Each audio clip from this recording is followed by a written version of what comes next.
this afternoon. I hope I'm audible enough. Yeah, so get ready. We are doing question and answer on what we call air and combustion. So have your notes in place. Have your notes in place. Have your notes in place.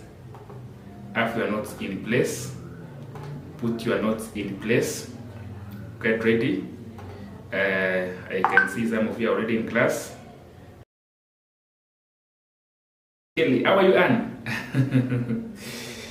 And it's been long. Go up, Anne.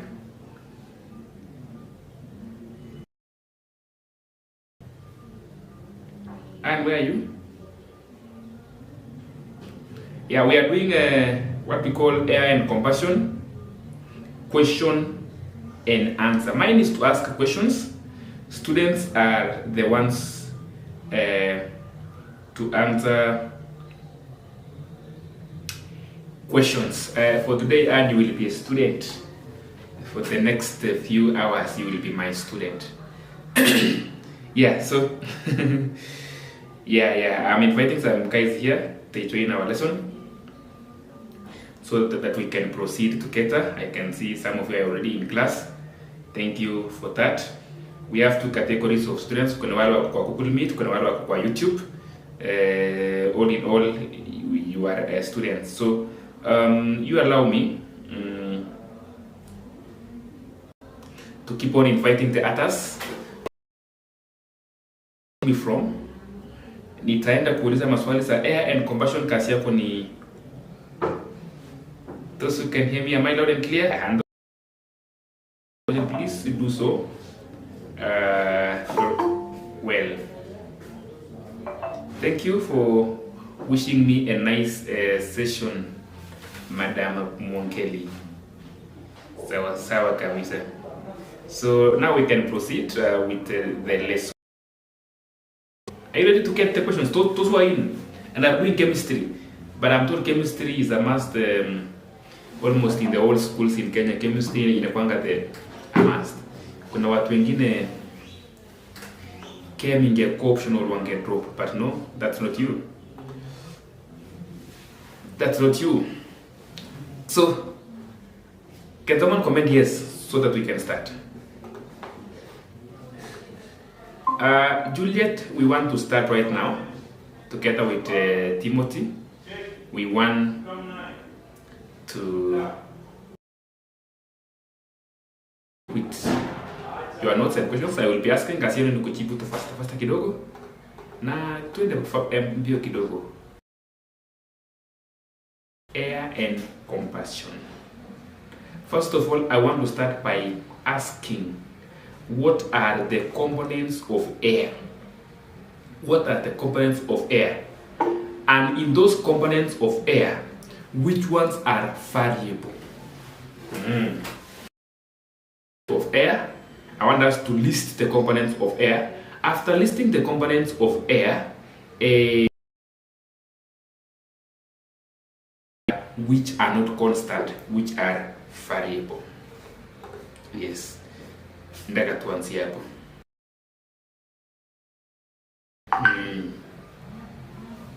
Components of air which are variable. So let me start with Timothy. Components of air is oxygen, nitrogen, inert gases, water vapor, and dust particles. Thank you. You've mentioned all of them. Among amongst the ones you have mentioned, which one are variables? Are variable, they are not constant. They vary from place to place. Water vapor and dust particles. Yeah, water vapor and dust particles. It depends with the time and the place. Some places it's evergreen, so the water vapor is high because of the high rate of evaporation of the leaves. And these green places, they have low dust particles. Yes, so that was our first opener question. Now, I want us to talk about this question. I want us to start by, somebody mentioned oxygen, nitrogen, carbon dioxide, dust particles, inert gases, and water vapor as the components of air.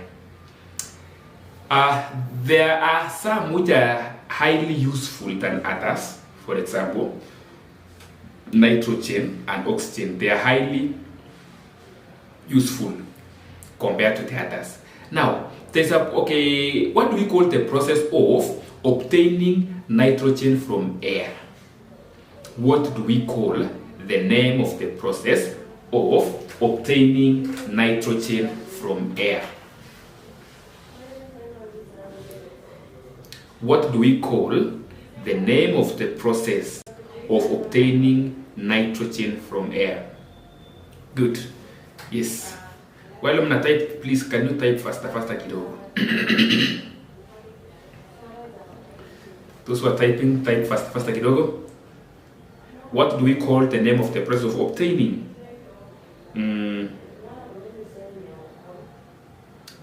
nitrogen from the air? Then I will ask now some questions based on the name of that particular process.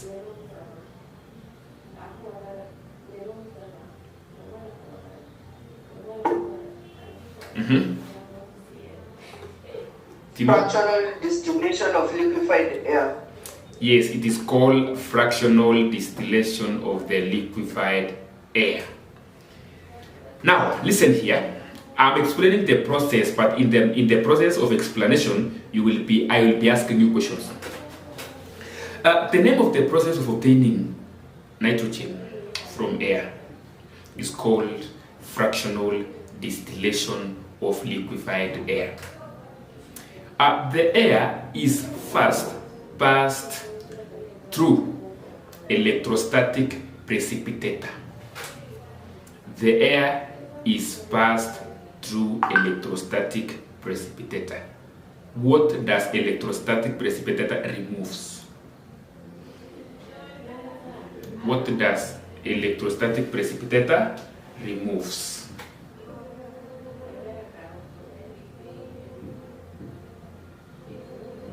What does it remove? What does electrostatic precipitator remove? Juliet?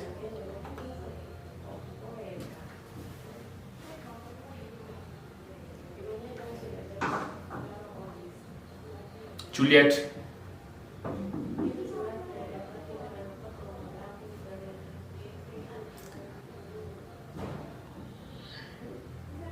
Timothy? It removes dust particles. It removes the dust particles. Name the other process that can be used to remove dust particles apart from electrostatic precipitator.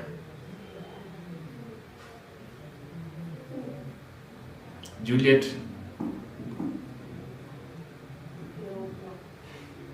Right, Timothy? Madam, it's Juliet?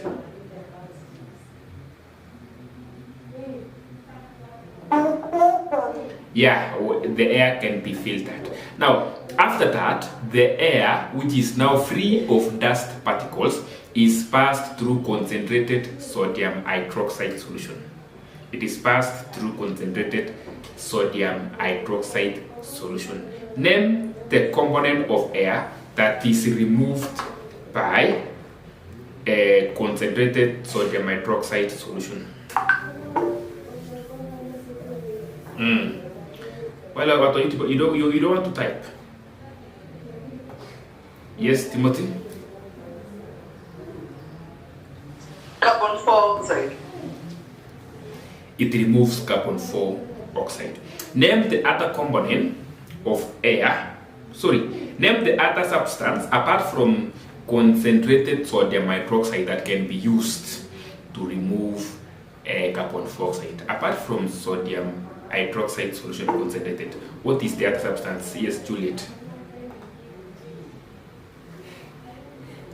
Potassium hydroxide. Yeah, we can use potassium hydroxide. Thank you.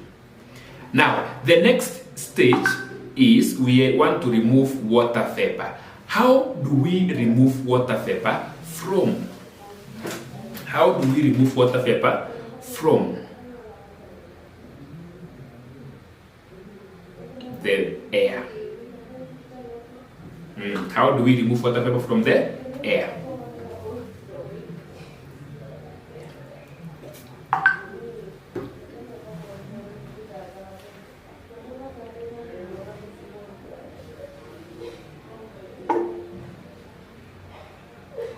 How do we remove water vapor from air during electrostatic press? Electrostatic what?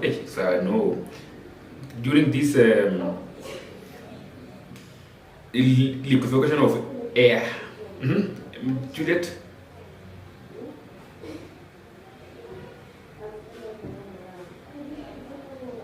By cooling the remaining part of the air. By cooling up to what temperature?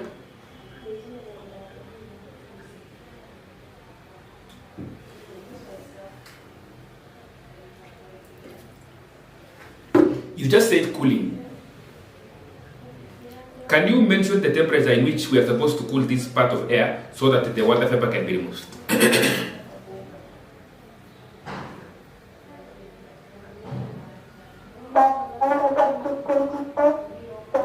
Yes, the air is cooled to negative 25 degrees Celsius, and in the process, water vapor solidifies out as ice. It solidifies out as ice.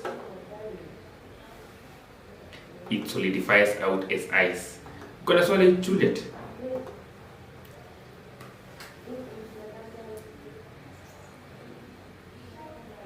Yeah. Now, we are... Sema?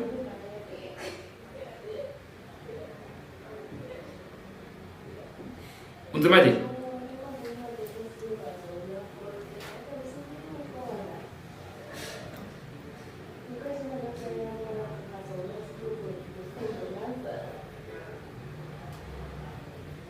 Okay, so now we have removed water vapor, dust particles, carbon dioxide.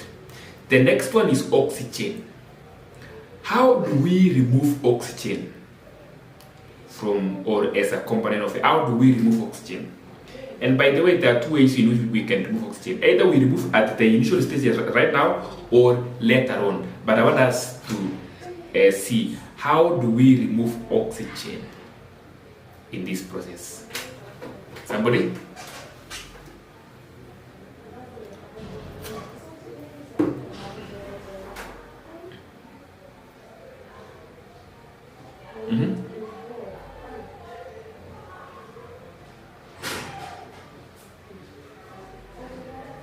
How?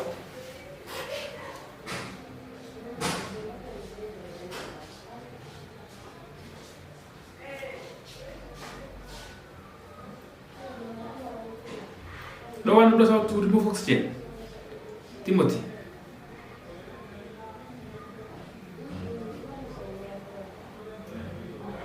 Juliet.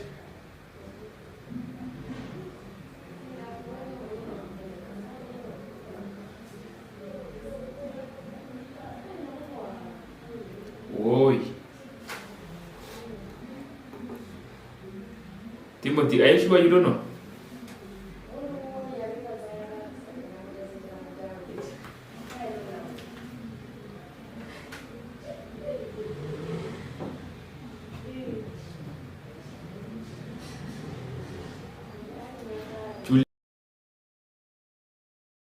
I will not ask you that question again. Now, oxygen is removed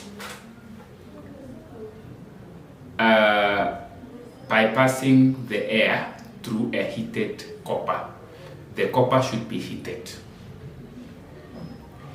And when the copper is heated, it reacts with oxygen, so leaving nitrogen and argon alone. I would have asked another question why we don't use copper, we don't use magnesium, but we use copper instead.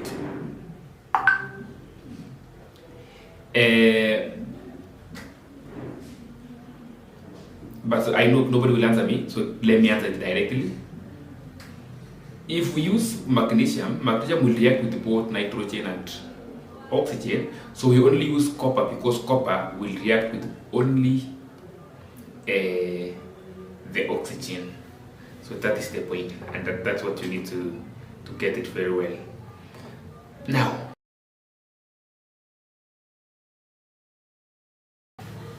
we call it argon, like in you are, can we hear the R? Yes. You are is also argon, and what we call nitrogen.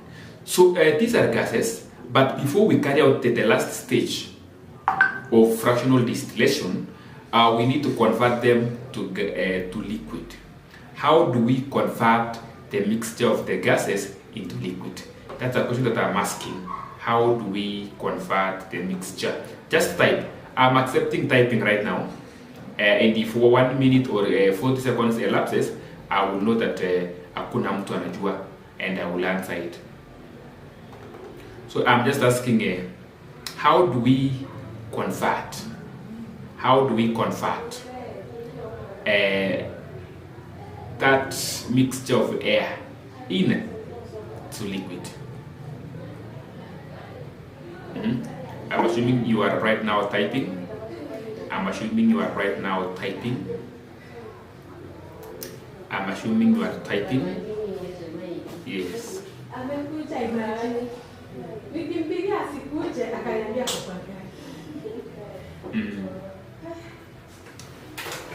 Yes. So how do we do it? Okay. No one has typed. Let me see if. Okay.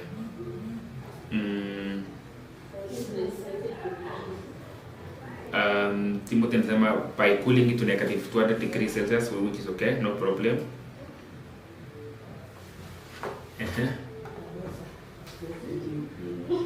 So we convert the air mixture into a liquid air by doing these two things. One, cooling it to negative 200 degrees Celsius. Number two, compressing it to 200 atmospheres. So you cool to negative 200 degrees Celsius, then you compress to 200 atmospheres. Then from there now, we have our liquid like this one.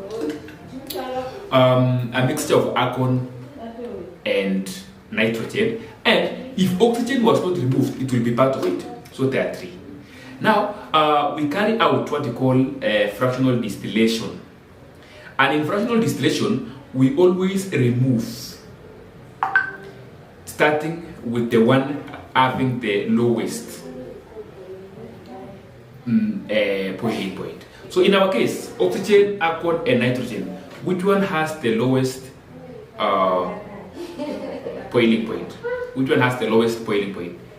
Between nitrogen, oxygen, and argon, which one has the lowest boiling point?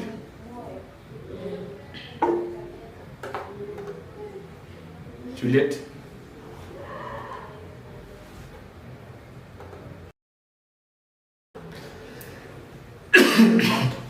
It is nitrogen with a boiling point of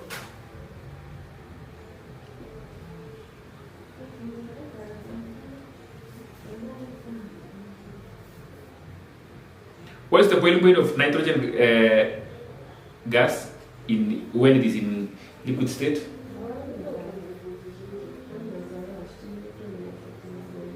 Negative 196 degrees Celsius. Yeah, it is negative 196 degrees Celsius. Followed by, we have three. We have nitrogen, oxygen, and argon. Followed by, which one follows nitrogen?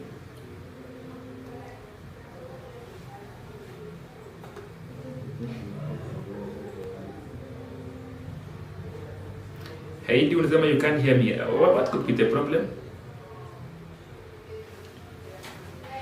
Yeah, Pauline, the boiling point is negative 196 for nitrogen.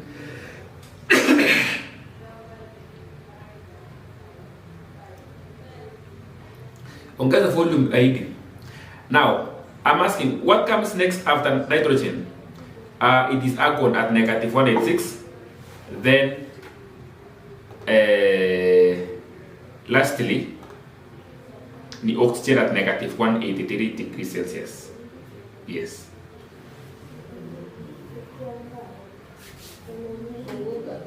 Now, let me ask another question. Unless you have a question, allow me to move away from that. I want to ask another question here right now. Are you ready for me to ask another question? Yeah, I think Pauline, you've arranged them very well. Are you ready? I ask another question. And the questions I want to ask next is about rusting. We all know rust. What is the chemical name of rust? What is the chemical name?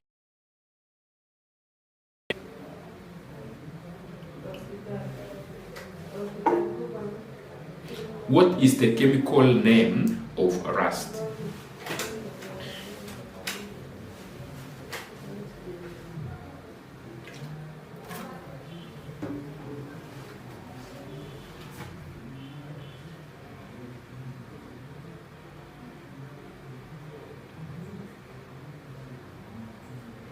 What is the chemical name of rust?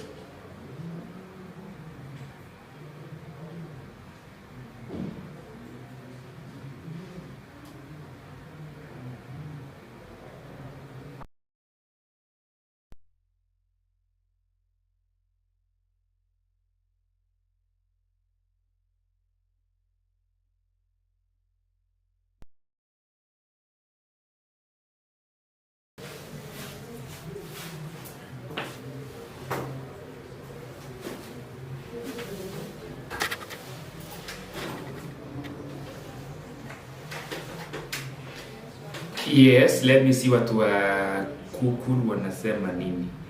Hydrated iron 3 oxide, that is from Timothy. That's very correct. Pauline is saying that it is called hydrated iron 3 oxide, which is very okay, kabisa. Rust is hydrated iron 3 oxide. My next question. What is or what are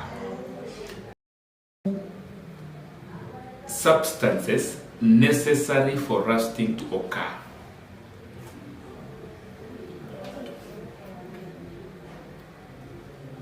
Name 2 substances necessary for rusting to occur.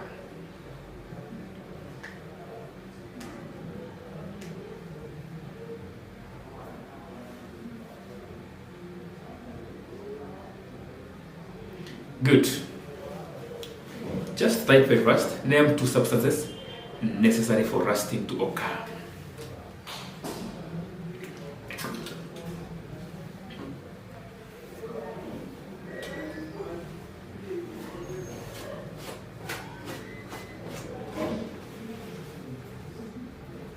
Yes, somebody has given us the answer: moisture and oxygen, or water and oxygen. That is okay. Another question. 2 substances that accelerate rusting. Unajua kuna 2 that are necessary, then we have 2 which are accelerating rusting.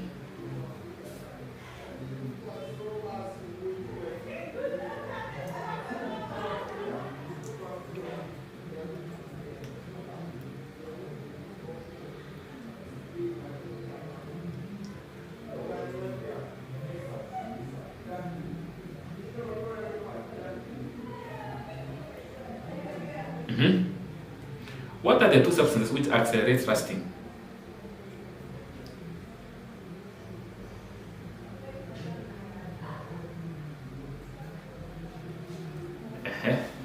I'm waiting for one person to give us the answer so that we can proceed.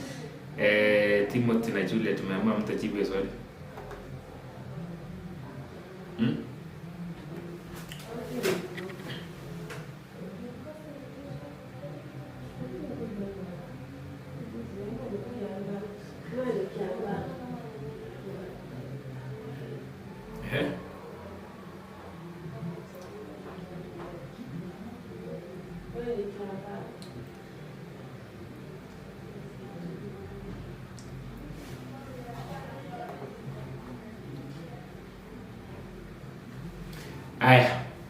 Because I've received the answer, it is salt and acids. Salt and acids. So if you ask, name two conditions, unasema salty conditions and acidic conditions. Lakini if they ask, name two substances, you will talk of salt and acids. The third one is high temperatures. High temperatures. Give a reason. These are a very common question. I know you've seen it or you've heard it. Give a reason why cars rust faster in Mombasa than in Nairobi. Why they rust faster in Mombasa than in Nairobi? Timothy, give us the answer. Because of the salty conditions in Mombasa, so they accelerate the rate of rusting. Yes. Salty conditions in Mombasa. Hiyo ni one. Ingine? There are two factors. Ukifika Mombasa magari zina rust haraka haraka sana. Ingine ni gani?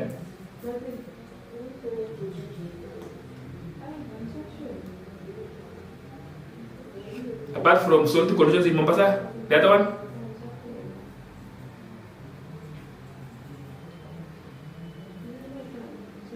The other one is high temperatures in Mombasa. High temperatures in Mombasa. Now, we are stating 4 ways of reducing or preventing rust. 4 ways of preventing rust. Pauline, your answer ndio inafika, and that is very correct. There are high temperatures in Mombasa. Our next question is state 4 ways of rust prevention. If you're in class, state 4 ways of rust prevention. Dinda, your answer is received high temperatures, which is very correct.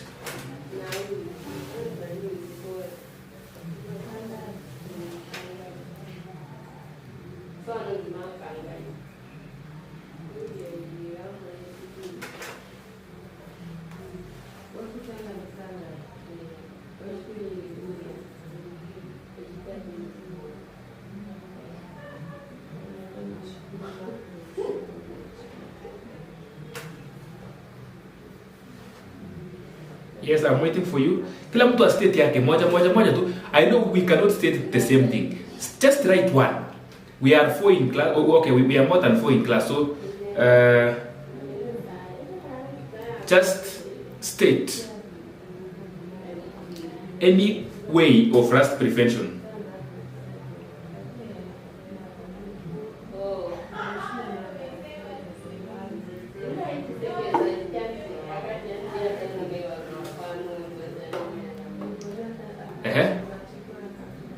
Timothy, just a minute.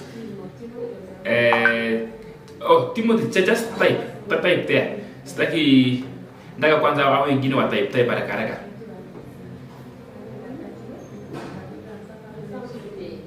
I've received from Pauline, I've received from Eunice, I've received from Juliet. Who else is still sending?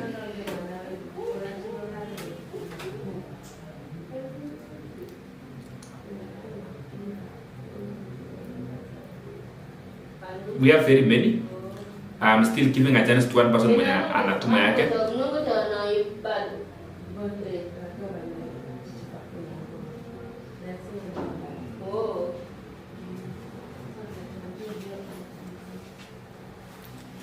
One person?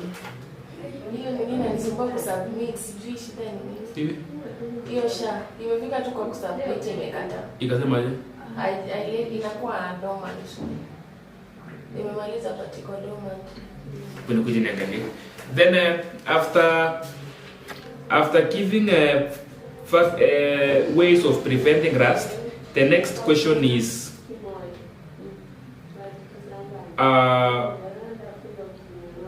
advantages of rust and disadvantages of rust. I'm giving you 2 minutes. There's something I'm doing behind this camera kidogo tu. So advantages of rust and disadvantages of rust.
So let me start by, I was handling somebody there. You know, I also do other students on that side who have come to my office, and there's something that we hata wewe kama uko around unakuja na kuprintia exam, then you do it in our office, then we mark for you. So that's what we were doing here in Limuru. Unakuja unasema mimi nataka exam ya chem ama physics ama maths ama English, tunakuprintia, you go do it. After doing it, you bring it back to us. So let me start with the answers of Pauline. Painting, coating with other metals through galvanization and electroplating, alloying, oiling and greasing. All of them are very correct, but I would like somebody to differentiate between electroplating and galvanization. Eunice is saying painting, alloying, oiling and greasing together with galvanization. True. What is alloying? I will explain that. Before we get to the advantages and disadvantages of rusting, something here. Let me explain the difference between electroplating and. Look at this phone hivi. Ukiangalia hii simu vizuri, kuna hii cover na kuna simu yenyewe. Of course, mnajua kwa maana cover kwa simu, it's to give beauty to the phone. But now, if this is a metal, which is iron, then I take another metal which cannot undergo rust, and I place it this way. That is electroplating. You coat a metal with another metal. Now, let me explain galvanization. You can see these keys. Hii ni kifungu. Hii kifungu ukiangalia vizuri inakaa shiny. Hata unaona inakaa shiny. This kifungu haikufanyiwa electroplating, ilifanyiwa galvanization. It was dipped in a solution of zinc. Yani zinc is melted mpaka ina melt vizuri, then unachukua hii unaidip ndani na unaitoa. So to galvanize is to put a very thin layer. It is done when it is in molten state. Alloying is mixing two metals like iron and another one so that it cannot undergo rust. Oiling and greasing, you smear iron with oil or grease, then it will not rust. All these they do, or they prevent rusting in one way, by preventing contact between the factors necessary for rusting, that is oxygen and moisture. Thank you.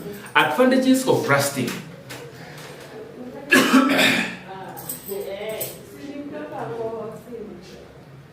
galvanization Pauline amesema it's coated using zinc metal, which is very true.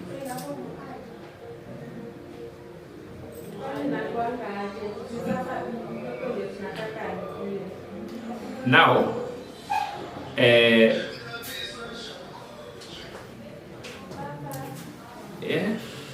Atakuwa mtoto. Sijui una hadi aje. No, kwa mtu kwa nini mpaka kwa hospitali. Ni not hospitali, ofisi ya NHIF. Ofisi ya kwa cyber.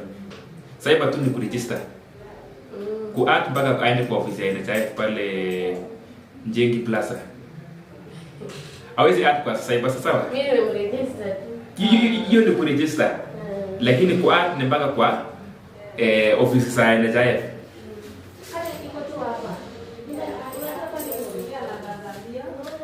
So the advantages or the advantage of rusting is this. It helps in decomposition of metal waste.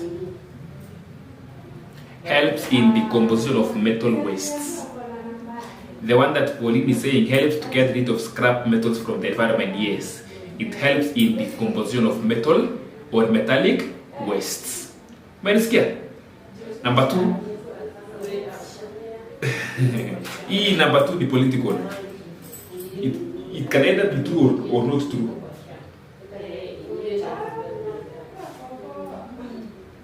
It can either be true or not true. Why? If I say the advantage of rusting, it helps to create job employment for those people who are required to paint the roof. Unajua sasa ukishaona roof imerust, unakuja una paint. Is it true?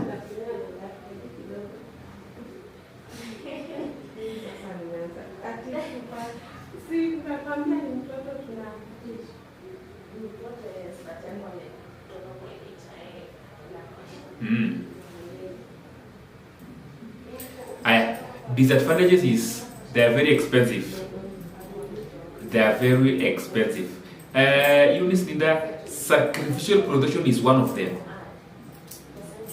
It is one of the methods of preventing rust. Yes. So the disadvantage is it's expensive to replace the corroded iron sheets, parts of the vehicle in a rust. It is expensive. That is the disadvantage.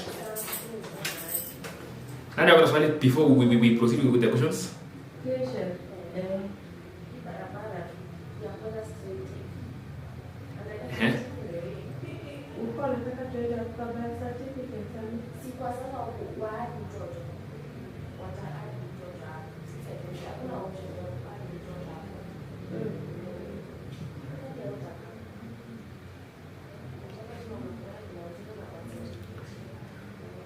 Yes, so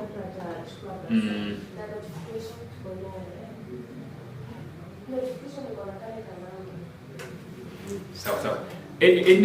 Hata kama kuna mtu ana swali, we can proceed. Now, another question that I want to ask. Listen here. Magnesium was burned in air. And the products were added to water, or water was added to the product. It was get to my process. Magnesium was burned in air.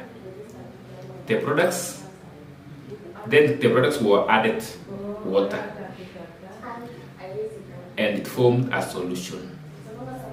A red and blue litmus paper were dipped into the solution formed. State the observation made. State the observation made. State the observation made. Are you getting my question? Yeah, magnesium was heated or was burned in air. After burned in air,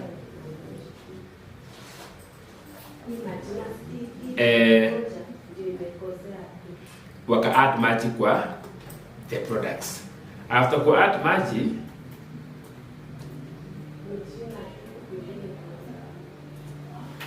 wakaweka what we call a red and blue litmus paper. What was the observation made?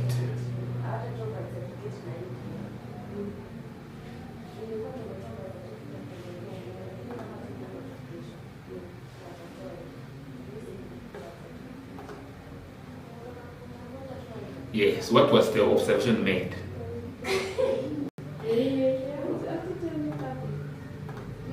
Nangoja reply. The same.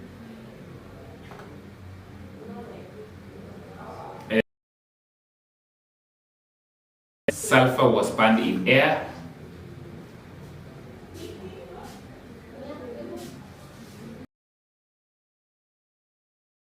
Let me read the reply from one of you. The red litmus paper turns to blue and the blue litmus paper remains blue. Correct. The reason is when a metal burns in air and that product is soluble, like magnesium oxide, it forms a basic solution, which is magnesium hydroxide. Now, let's use sulfur. Sulfur was burned in air. After being burned in air, blue and, after being burned in air, we added water. Then blue and red litmus paper were added or were put into it. What was the observation?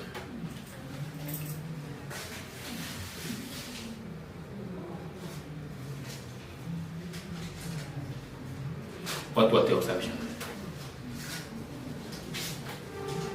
Yes. Je nataka mniambie.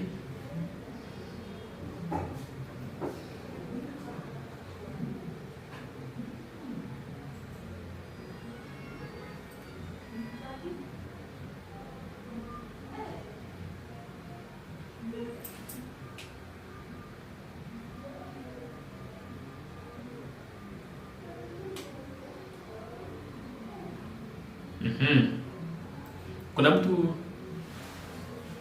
the blue litmus paper changes to red and the red litmus paper remains red. Great. You know why? Because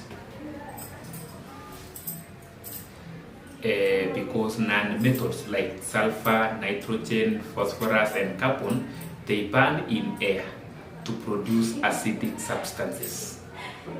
When you burn carbon in air, it gives you carbon dioxide. When you add water to carbon dioxide, it gives you weak carbonic acid. So non-metals burn in air to give you products which, when added water, they are acidic. For metals, it gives you basic substances. Hapo tuko pamoja. Another question is this. A comment in the change of the mass when copper was heated in air. Comment on the change in the mass when copper metal was heated in air. What do you say? Comment in the change in mass when copper metal was heated in air. What will you say?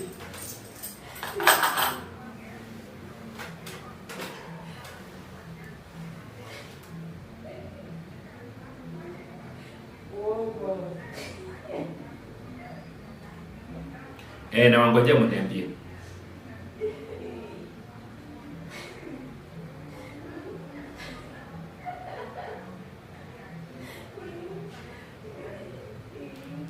The mass is increases. Why? Because when copper is burned in air, oxygen is added into it. So the mass increases. Now, I have another question. Listen to this. Put copper and magnesium were burned in air. It was realized that there was a greater increase in mass for magnesium than for copper. like you have two, in magnesium, in copper. You heat or you burn the two in air. Then magnesium registers a higher increase in mass than copper.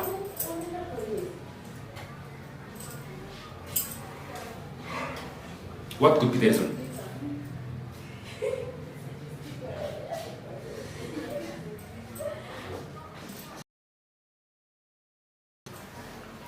It's a good question. I would like to.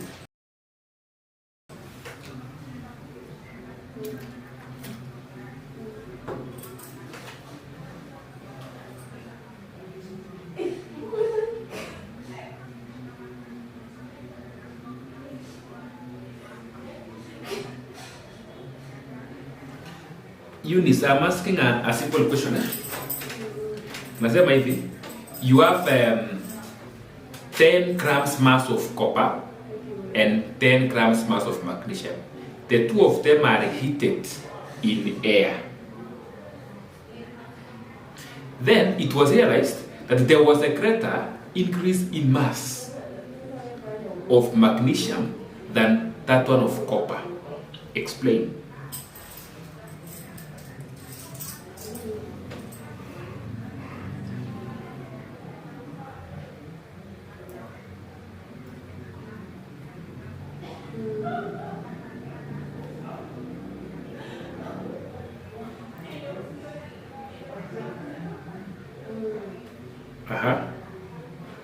Watu wanasema because magnesium is more reactive than so.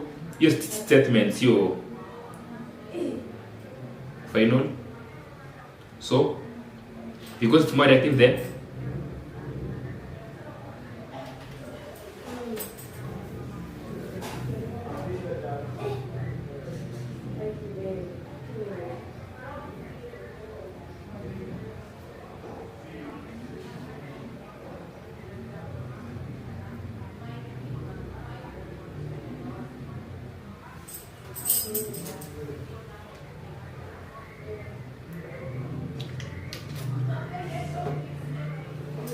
so can you say it is? Let me explain the point of Beverly and Pauline. Magnesium is more reactive than copper, and therefore it will react with both nitrogen and oxygen. Remember, copper will only react with oxygen, but magnesium will oxygen. Number two. Okay, let me note. Oxygen is available for both.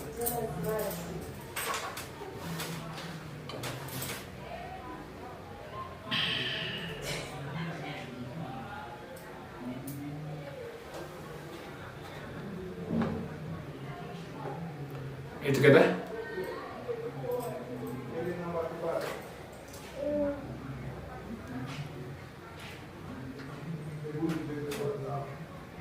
Someone is asking what is the difference between sacrificial protection and electroplating. Let me explain. If I use a more reactive metal, let's say these two, this is the iron. If I use a more reactive metal like zinc or magnesium, it will be called sacrificial protection. But if I use any other metal, especially the less reactive one, it is called electroplating. Yes.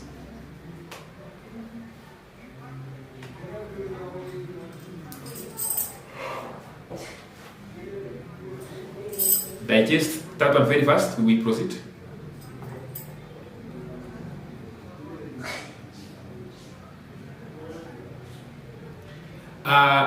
I want us to give 3 ways of preparing oxygen in the lab. 3 ways of preparing oxygen in the lab. 3 ways of preparing oxygen in the lab. Kila mtu alete yake. And because we are over 10, kila mtu alete yake. Which method 3. Okay, we have 3 methods. Okay, we have 4, but in Form 1 we are only giving 3. So give one method. Each one of you are kipeana. In the process, we will give all of them. Just give what you are thinking in your head as one of the ways of preparing oxygen gas.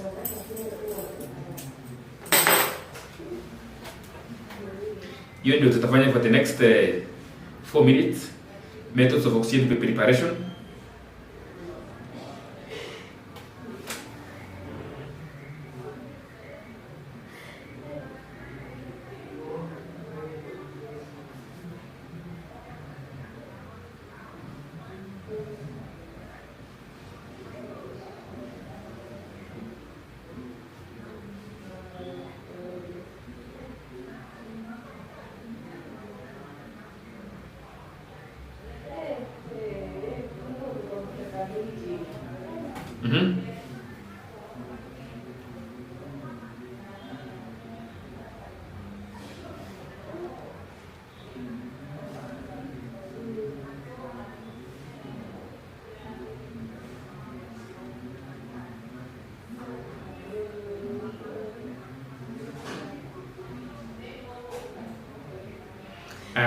Nimepata reply from Pauline, lakini sasa bado nataka reply za watu wengine so that we can check on all of them at the same time.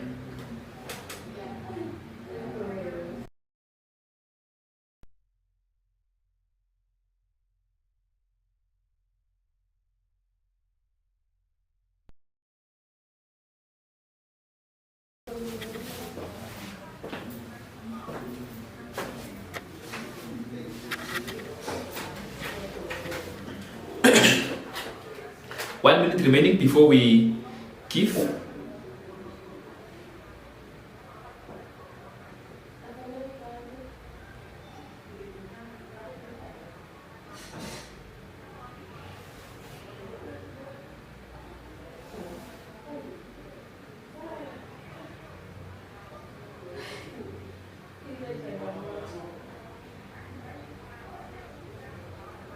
Aya, tuanze ya kwanza. Let me read now your comments. Nianze na Pauline anasema catalytic decomposition of hydrogen peroxide. Which catalyst are we using? Alafu the same person anasema thermal decomposition of potassium manganate 7. Eunice Ndinda anasema decomposition of hydrogen peroxide in presence of manganese 4 oxide. Pauline Mokusu again is saying adding water to sodium peroxide. Kuna moja mtasema lakini wacha tuseme. Ama imesema gani? Oh yes. One, we will not, or we may not write the chemical because I'm just mentioning using manganese 4 oxide to break down hydrogen peroxide. It will give you oxygen and water. Or number 2, adding water to sodium peroxide. It gives you sodium hydroxide and oxygen gas. Then lastly, by heat, HEAT, by heating potassium manganate 7, or simply potassium permanganate. It will give you potassium, manganese 4 oxide and oxygen. You can write them down. Swali ingine, unless kama kuna mtu akona swali. Yes, sasa Eunice Ndinda amenipea ile point ya form 2. In form 2 it is said that when nitrates are heated, they give nitrite and oxygen gas. That is, if you decompose sodium nitrate, it gives you sodium nitrite plus oxygen gas. If you are in form 1, don't worry, hiyo tutawafunza. Lakini if you are in form 2, tumewafunza about the action of heat on nitrates. So potassium nitrate and sodium nitrate, when they're decomposed, it gives sodium nitrate plus oxygen gas, potassium nitrite plus oxygen gas.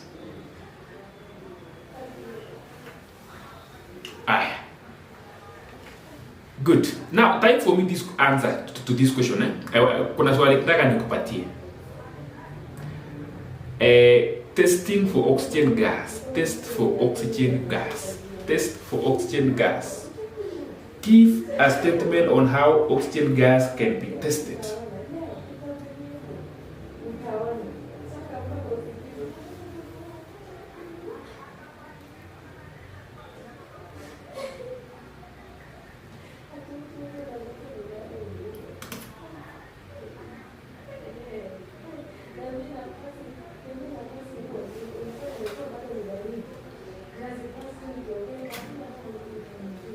Our question is test for oxygen gas.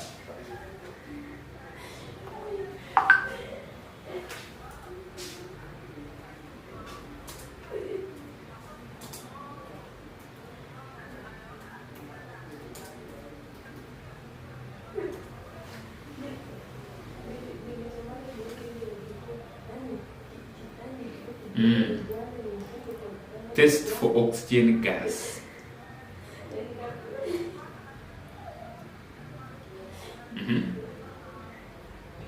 How do you go about for the test for oxygen gas?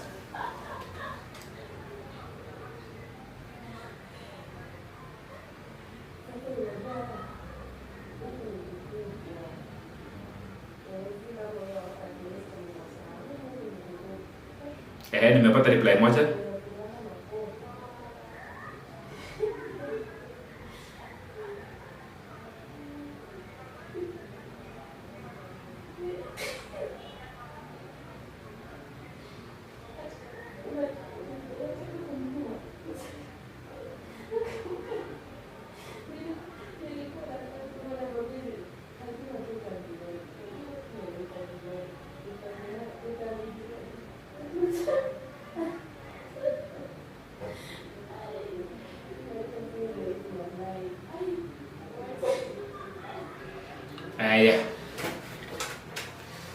The chemical test for oxygen is it relights a glowing split.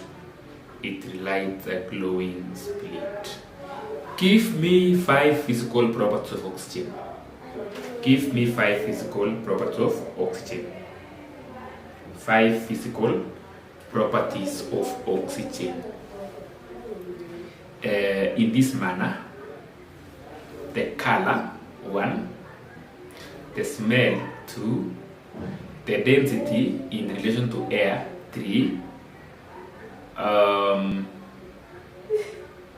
solubility in water, and the nature. Nature means whether it's acidic or basic.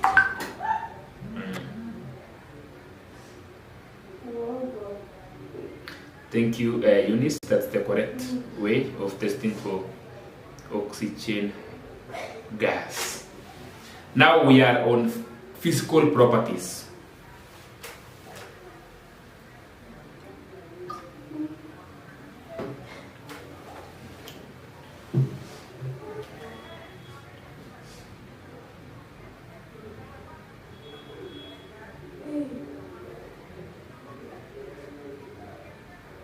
Physical properties of oxygen.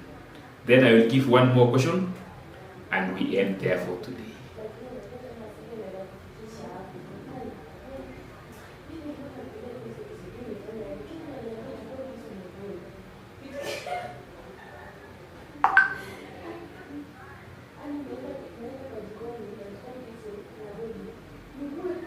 Any here?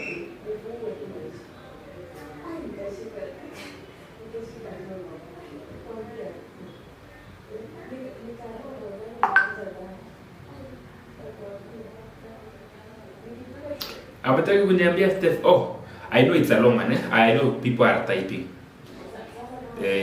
Physical properties of oxygen. Alafu tumalizia na the uses, but for now we are dealing with physical properties of oxygen gas.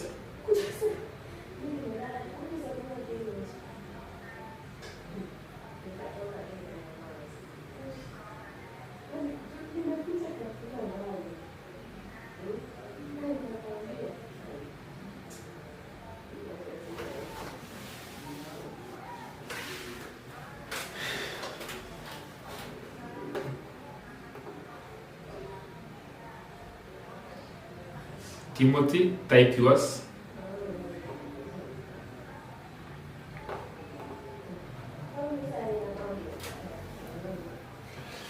We are supposed to be giving 5 of them. Dinda amepeana tu moja. Kila mtu apeane moja moja, then I will summarize.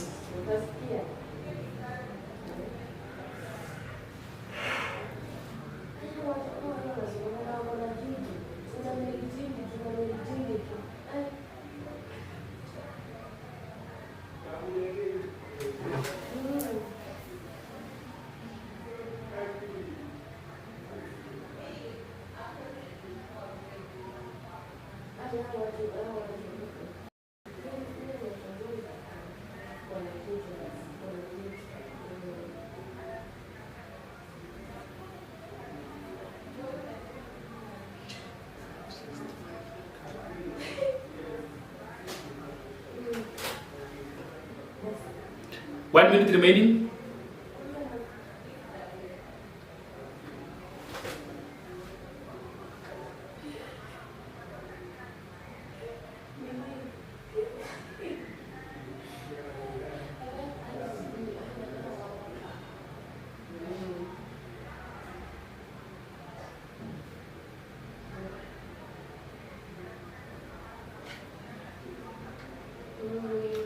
Let me now give those properties very fast.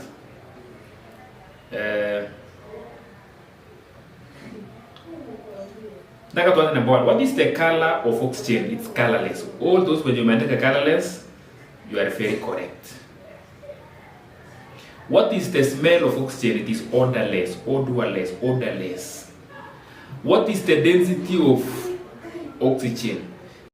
Same density of air.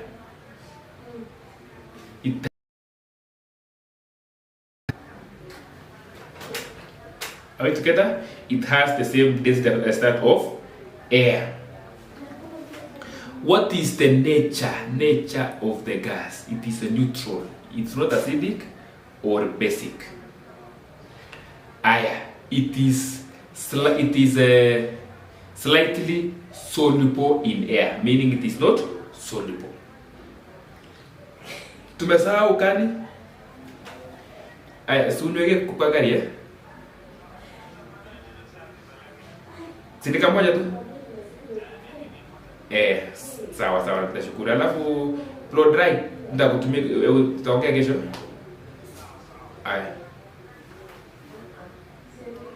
Kuna ingine tumesahau kweli? Hakuna yenye tumesahau. I think it's okay. Last question for the day.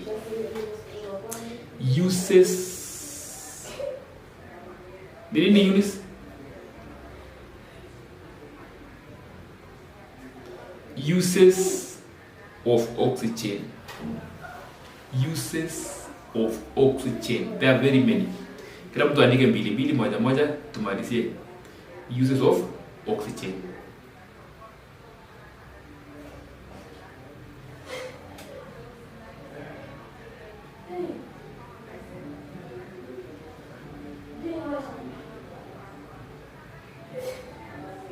Yes. Uses. Type yako tu moja haraka. That's our last one. Then I sign out. We meet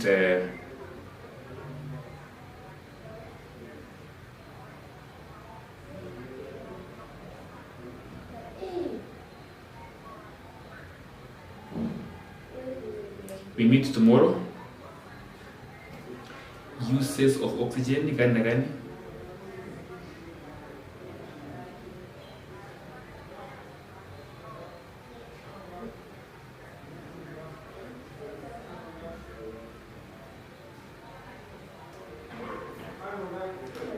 Well, you answer Pauline study.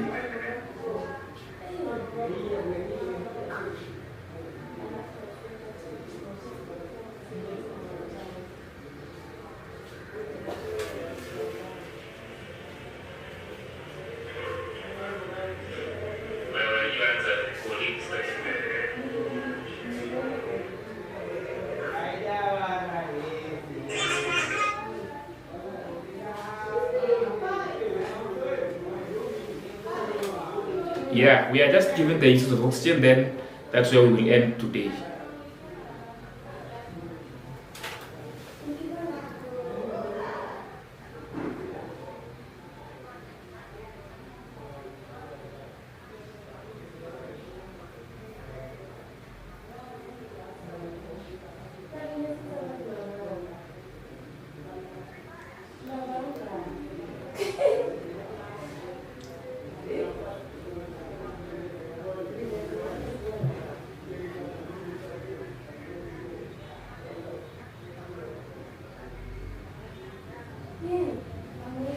So let me give you uses of oxygen.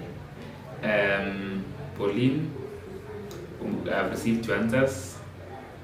Linda, I've received 2 answers. Now let's check. There are very many, but I'm giving you just some of them. Zingine utazijitafutia. During steel making, oxygen is used to remove impurities of iron. During steel making, oxygen is used to remove iron impurities. Oxygen is used as one of the reactants in the fuel cells. Oxygen is used as one of the reactants in the fuel cells. A mixture of oxygen and acetylene flame burns to produce a very hot flame used in welding and for cutting metals.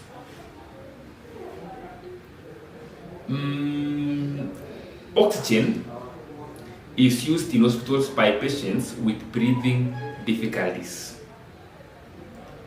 Oxygen mixed with helium can be used by deep sea divers and mountain climbers. Those are the uses of oxygen. I hope we are okay there. Allow me to sign out. Thank you for watching us. Thank you for visiting our channel. Thank you for learning through us. We hope that by any time you sign here, you get out when you are changed, when you have gotten a point which you didn't know, and you will still come back. We watch together. We learn. Tomorrow at 2 p.m. we shall be doing physics all the way up to 4. I wish you a nice day. I wish you a nice day. Keep on following us. There is no, it's good we learn chemistry together. Have a nice day.